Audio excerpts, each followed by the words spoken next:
Matchmaker.fm connects podcasters and guests. Welcome to Matched, the show where we talk to some of the most incredible guests available for an interview right now. I'm your host, James Mulvany, founder of Matchmaker.fm, and this is Matched. Hi, I'm Santiago Ramones, and you can find me on Matchmaker.fm. Hey, how's it going? It's going great. Welcome to Matched. Great to have you on board. First of all, happy to be here. Let's start off with a couple of icebreakers. So question one is, have you ever been told you look like someone famous? If so, who was it? I have, and I don't know, I feel like a little weird about it just because it's like, I don't agree with it, or I don't know if anyone ever agrees with it, but like whenever I had super long hair, people would tell me I looked like Taylor Lautner, and I don't know how to feel about that because like he's super hot and like thanks, I guess. I definitely take that as a compliment. I could see where people are coming from as well. Thanks. Next question is, would you rather travel back in time and meet your ancestors or travel to the future and meet your descendants? I think I'd rather travel to the future. I don't know. I've always had a fascination with like futurism and technology and science fiction and stuff like that. And so I feel like I'm more excited about the future rather than the past. Cool. Okay. There we go. And do you want to tell us a little bit about what you do, Santiago, and how you got involved in podcasting? Yeah. So I'm Santiago Ramones. I'm a composer, podcaster, producer, songwriter, and performer. I'm a composer. I make music for myself and for other people to play. And I have a master's degree in music composition. I'm a podcaster. I have my own podcast called Bit Depth, where I interview interesting people and have deep conversations about philosophy and spirituality. I also edit, mix, produce, and launch podcasts for other people.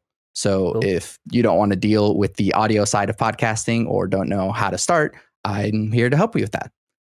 I'm also a producer. My bachelor's degree is in music production, and so I can make music from scratch with instruments, my voice, or a computer, and I can help others to make music. I'm a songwriter. I write songs with words. I find it important to make a distinction between a composer and songwriter because not all compositions have words, but all songs have words. And so I love to write stories, poetry, essays, whatever it might be. And sometimes that writing gets put to music.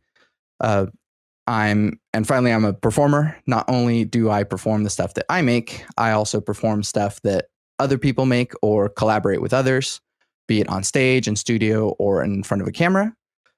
For example, I do cosplay skits with a group called Solstice Cosplay. And we've won several awards at different conventions for our cosplay skits that are always music and dance oriented. And so I got into podcasting about almost 5 years ago. And that's when I started Bit Depth. And I was in music school for music production. And I'd been listening to podcasts for years at that point. And I was like, I really want to start a podcast where I have deep conversations with people, because whenever I was young, I grew up undocumented. And so I didn't have a driver's license growing up in high school. And so whenever we would have like events or something, I was very involved in music and stuff. And at the end of the evening, I'd have friends drive me home and we'd sit in the driveway and talk until like 3 a.m. and had these super deep conversations. And that's how I like grew all of my best relationships with some of my best friends. And I figure that the podcast is kind of a way of accelerating that with people I find super interesting. And so I always get into super deep conversations about like spirituality and God and free will and whatever that might be. And having conversations like that has always been super meaningful to me. That's an interesting one, because my first question was going to be, how come you decided to start a podcast about those topics versus just doing something about music? Because obviously you're kind of insanely passionate about music. A lot of people to begin with will just think, okay, I want to start a podcast. What am I passionate about? How do I take those things, those subjects of interest, and turn them into something audible? So why was the decision to do something really deep and meaningful versus just like, I don't know, examining music or talking about compositions of tracks or something like that? I think it's more that I'm interested in people. Yeah. And so I think that every musician has like points of view outside of music. Every creator, everyone has points of view. And I think from like the center point of being a musician and going outwards, I think that like what I do as a musician still has to do with other things outside of it. And so it's like every creative has to get inspiration somewhere. And so like, at some point everyone has to like go out and have experiences before they can write about it. And so I think that my interest in people is kind of bigger than just music itself. And I feel like one, there's also just a lot of music podcasts, and two, because I have such a advanced perspective on music, I feel like it would be less accessible to more people to like talk about dense music theory and chordal harmony and 12 tone rows and stuff like that, where I'm sure a lot of people would just hear that stuff and kind of just check out. And so I'd rather just be interested in people and hear different perspectives and hear people's stories. What do you think are the ingredients of a successful podcast then?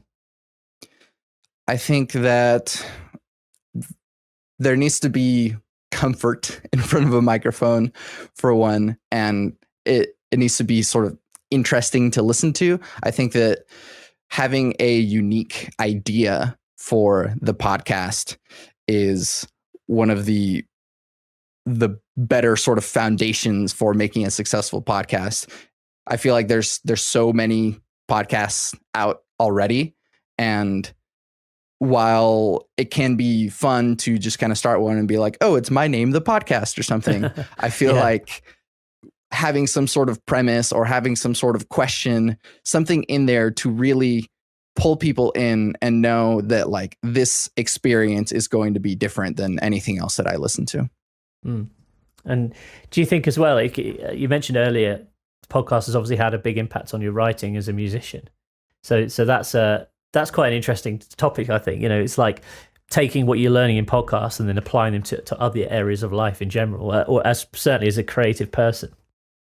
Yeah, definitely. It's been, I mean, even in the 4 years that I've been doing this podcast, it's allowed me to listen to different perspectives. And something that I do a lot with my music is I write stories sort of from perspectives outside of myself. And so it's sort of like different character studies in a way. And so having all of these different perspectives also inspires my music in a way. And I can tell different stories kind of based upon the different stories that I've heard from other people.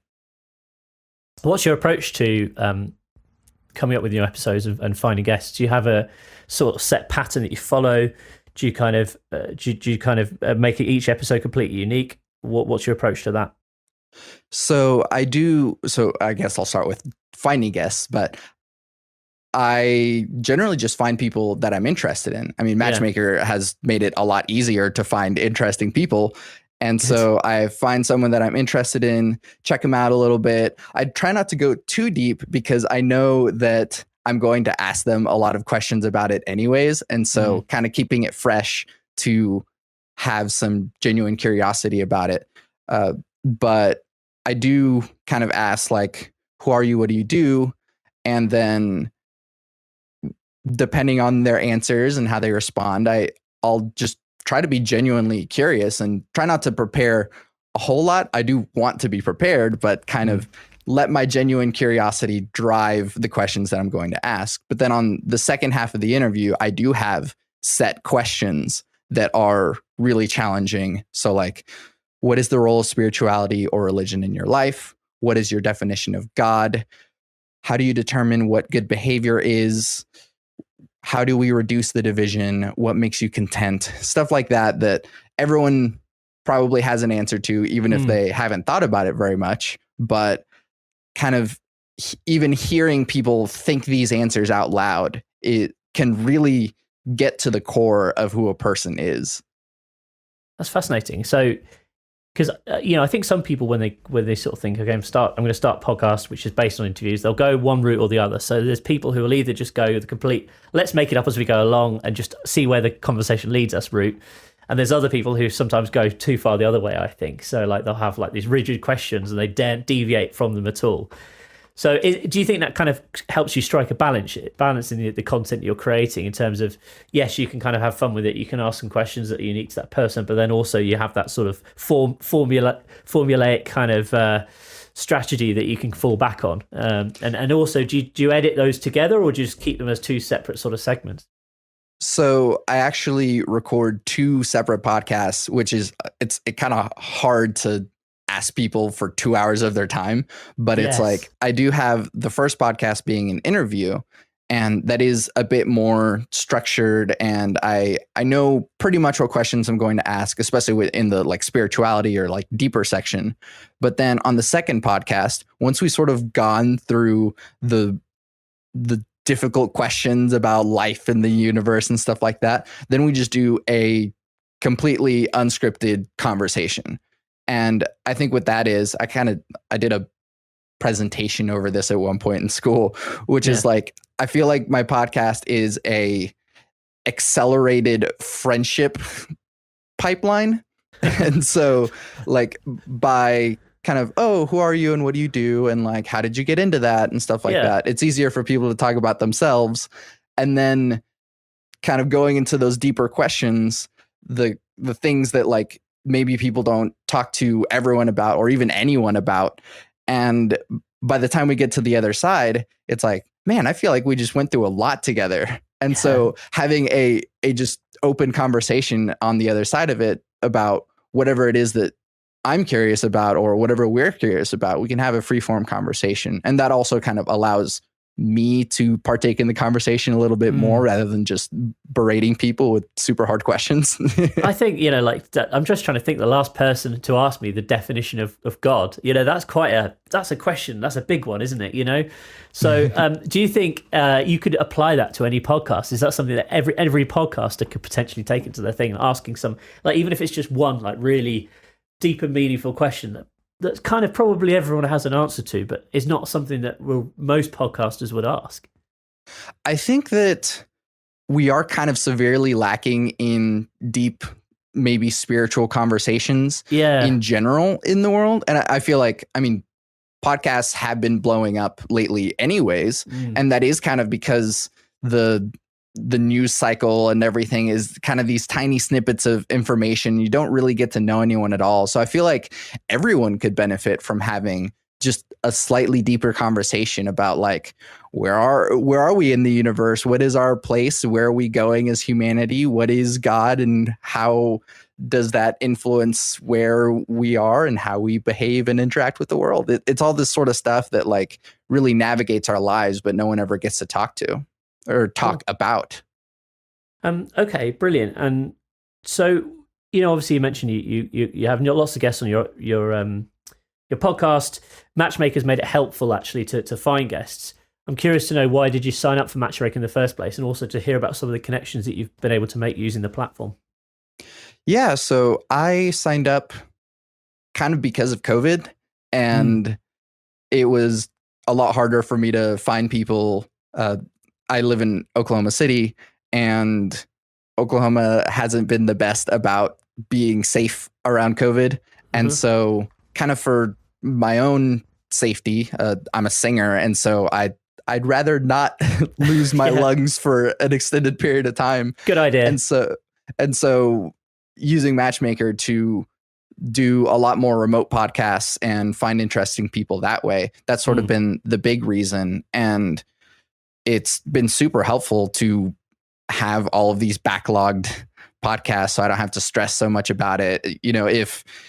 If I'm having trouble maybe scheduling something with someone in person, at least I know that I can get on Matchmaker. I have my big list of favorites and be like, ooh, maybe finally contact this person and see if we can get something started. That's really cool. And do you think it's changed your perspective of how you're going to record podcasts moving forward? Like, did you previously record most of them face to face, but now obviously you're sort of doing more of a mix? Do you think moving forward you'll be more interested in interviewing people, further afield, basically, because of what COVID's caused? Does it kind of change your perception of how a podcast should be created?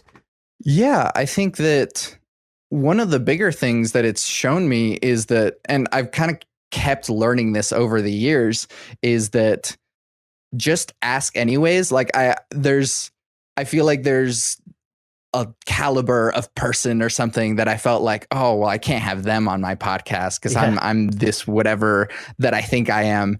But like, if I just ask, it does seem like, wow, I had this person on my podcast and I'm very happy that I had them on, and I never would have thought that I could have had them on. And so having a place where these people are like these very interesting people, these very busy people, these very successful people, and they're on this format being like, hey, come talk to me. It kind of has allowed me to be like, oh, well, I can just talk to anyone. That's good. I think that's absolutely fantastic.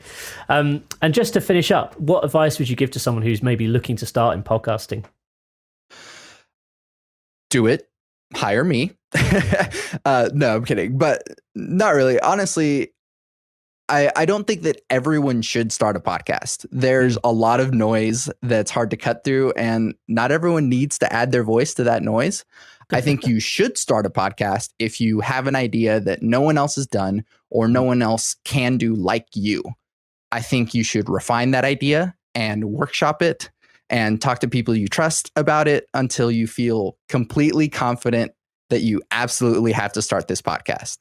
Then do it and hire me to make it sound awesome. There we go. That's a great way to finish up.